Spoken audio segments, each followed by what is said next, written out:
be agreed to, and I call the member for Canberra. Thank you, Deputy Speaker.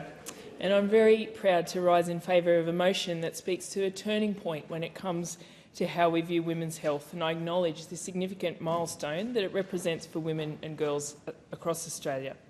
I want to thank the member for Lawler for bringing it to the Parliament, and I acknowledge the previous member's contribution to shining a light particularly on the experience of regional women.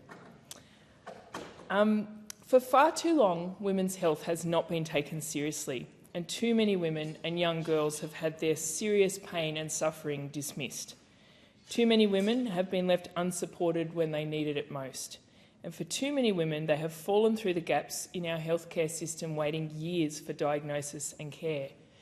And I want to acknowledge all the women, some of them calling themselves endo warriors, who have shared their very personal stories and their battles within the healthcare system, because it is those stories and their standing up and sharing these experiences that has led to a change and to a recognition of this disease, to better understanding of what these women are going through and recognition within the medical system. And from my electorate, there are a couple of names that come to mind. One is Caitlin Tuff, MLA. Another is Ellie Mobbs, who's been a radio presenter in Canberra. And also Ella Blackmore, whose horrific story we read about in the Canberra Times this weekend.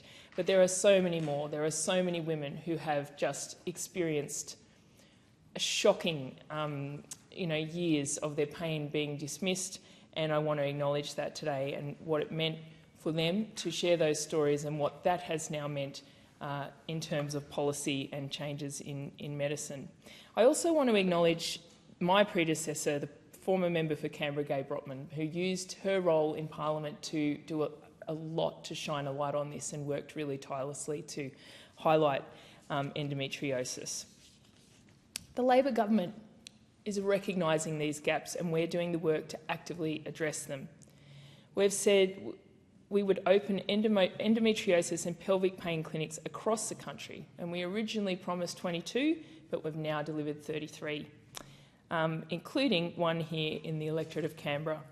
With these clinics operating around the nation, we are seeing real, tangible change, because these clinics make an immense amount of difference for women and girls who have lived with debilitating pain without diagnosis or treatment, and we are working to expand what they can offer.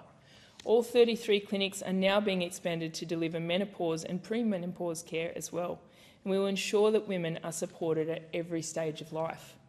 In 2024, I had the opportunity to join the former Assistant Minister for Health and Aged Care, Jed Carney, at the announcement to establish the Endometriosis and Pelvic Pain Clinic right here in Canberra.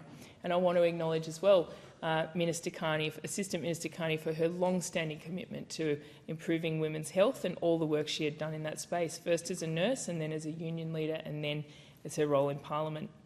The clinic at Sexual Health and Family Planning ACT means that people in our community can now access the specialised care and support that they need closer to home, care and support that is built for them and built around their needs. And importantly, this work is being reinforced locally, and I'd like to highlight the ACT government's inquiry into endometriosis and other pelvic pain conditions. This inquiry is helping to shine a light on the lived experiences of many women across the ACT who are managing chronic pain, often without the recognition and support that they deserve. It is an important step in ensuring these voices are heard and that the healthcare system continues to respond to them.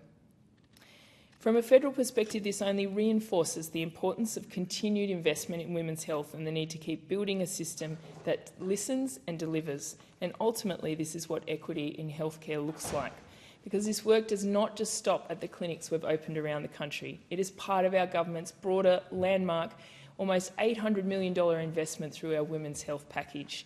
We know that systemically women's health has been ignored, and this investment is changing that.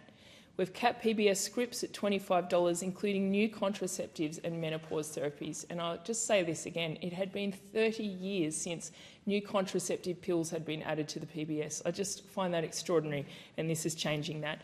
We've also boosted Medicare rebates for IUDs and other long-acting contraceptives to save women up to $400, and introduced new Medicare items to make gynecological and menopause care more affordable, because women's health needs to be taken seriously, and our government is taking it seriously. I thank the member. The question